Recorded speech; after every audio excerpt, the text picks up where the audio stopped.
Hello and welcome to another Transformers Fanstream recap. Sorry this is a little late as I was out of town last weekend and didn't have a chance to record before I left. At least I'm maintaining my track record. For reference, this is covering the Fanstream from April 25th, 2024. So first up we had the studio series Optimus Prime from the upcoming Transformers 1 animated movie. While the first trailer only provides a cursory glance at his design once upgraded, this figure seems to, at minimum, hit the proportions and seems to be a solid figure.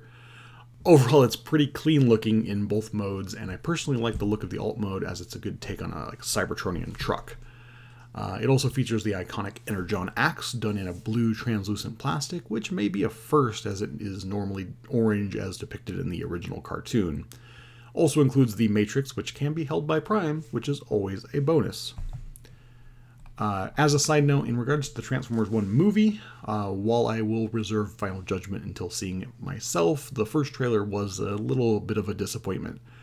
I was interested in an exploration of the earlier days of Cybertron and a pre-war meeting between Optimus and Megatron, but I hope for something more akin to the depiction in Transformers Prime's flashbacks, or an adaptation of the excellent IDW Comics version.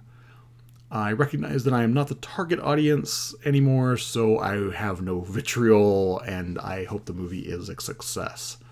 I just keep hoping that there will be a point in the future where there is a new animated project that is more cross-generational and, appealing for somebody like me. Moving on to the newest offering from Robosen. The first Decepticon in their series of auto-transforming figures is, of course, Megatron. When it comes to these interactable robots, I will admit that they are very impressive, just not something I am ever likely to own due to the high cost. For reference, Megatron retails for $1,200 with a current early bird pre-order price of $900. So it's a bit on the pricey side. He features a tank alt mode, various lights and sounds, voice and touch activated interactions, and voice lines by the icon himself, Frank Welker. The overall design seems reminiscent of the Leader class Combiner Wars figure from several years ago with a bit more G1 styling in the robot mode. Then next up was the official reveal of comic series Grimlock. We'd seen some stuff on this before, but this was like the official reveal.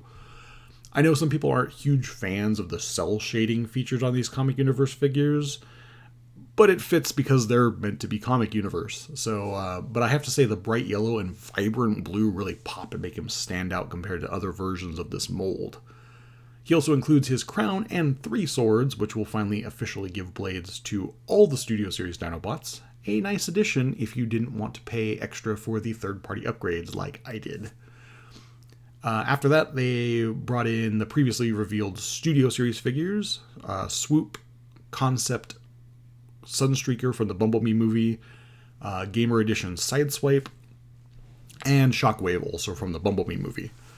I touched on these in the last video, but have since gotten all but Swoop in hand and can say they're all solid additions. I really like the transformation on Sideswipe, although I do wish he could hold his weapon as opposed to the arm swap gimmick.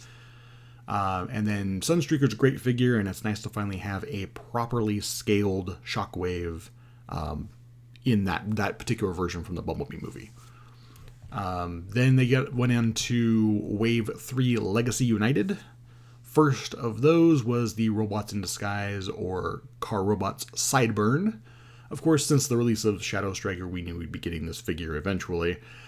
Overall, I think it's a good representation of the character, even though the car mode isn't quite up to the standards of the original.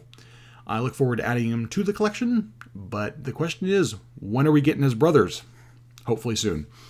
Then we have another Infernac Universe Armorizer release, which is Nucleus. Pleasant surprise, and it's amazing to see what a slight retool and new paint job can do for an already good figure. It elevates him as far as I'm concerned.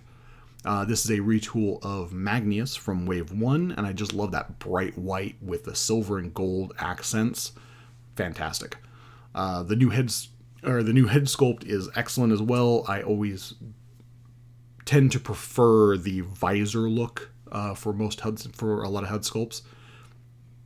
Moving on from there, we have the Cybertron series, or Galaxy Force Hotshot, or if you lean more into preference of Galaxy Force than its Exilion. The original was already a good figure, as was the majority of that toy line, and this makes for a very large deluxe. I've saw pictures of somebody that had it in hand along with Voyager, the Voyager Studio Series Hot Rod, and they were roughly the same height. So it does a really good job of capturing that the design of the original. While it doesn't have the activated gimmick, because we don't really do gimmicks with these toy lines anymore, the red wings are still manually deployable, similar to what we saw with Starscream with his blades. Definitely not disappointed to have another figure from Transformers Cybertron be featured. And speaking of which, the one new Voyager figure in this wave is none other than Vector Prime, also from Cybertron, or Galaxy Force, depending on, again, your preference. He's appears to be a heavy retool of Geaxis. It nonetheless does a great job of retaining the look of the original. I will say the alt mode does appear a bit stumpy, but to be fair, the original figure, that the entire front of the spaceship mode basically just folded back and was just hanging out on his back. Let's see. Oh, and then one other slight disappointment is the fact he doesn't include his Minicon. But if you have the original, there's appears to be ports that will allow you to plug the Minicon on in at least alt mode. And so that was all for the new toy, the reveals that they actually had the physical toys for. Then they had a few Space Bridge reveals. The first of those was Studio Series Steeljaw. I love that we're getting this because I'm pretty sure the last time that we got a Steeljaw was back in the fall of Cybertron toy line, and he wasn't even a cassette; he was a disc. Due just the interaction that Soundwave and Blaster had with their minions. I do long for the day when new versions of all of Blaster and Soundwave's cassettes are available in the same format. One day, maybe one day.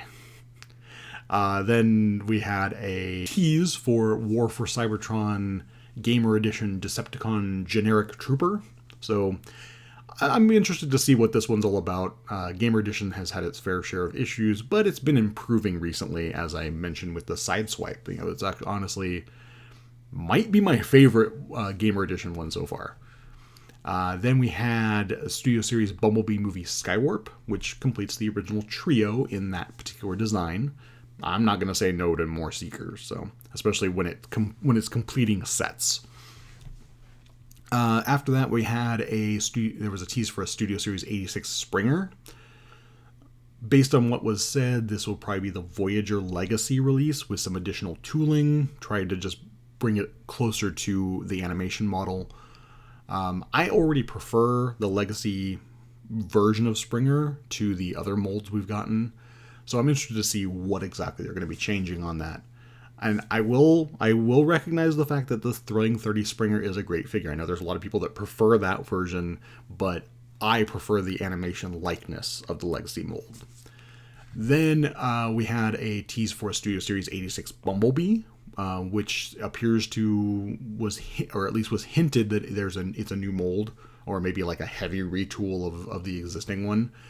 I feel like that Netflix Volkswagen alt mode version was perfectly fine. That's the one that's sitting on my 84 Autobot shelf right now. But hey, I'll take a more screen accurate version if they can give us one. And then the next thing that was teased was Leader Class. I believe it was Leader Class Straxus. There was mention of it being a comic edition, but time will tell if that's meant to be part of the same subline as the recent Shockwave and Grimlock, or just a standard Studio Series release. I am very interested to see where the inspiration comes from as well, if it leans into the G1 comic design or goes more IDW. I would prefer the IDW, especially for the alt mode. But of course, there was supposedly a new version that was like a battle-damaged version that was supposed to come out.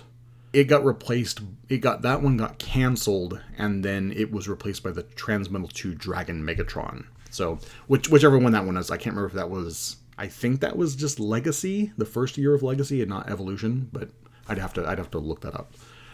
But that was all for the reveals, so that's all for this Fanstream recap. I hope you found this video both enjoyable and informative. Have a great day, and we will see you on the next one.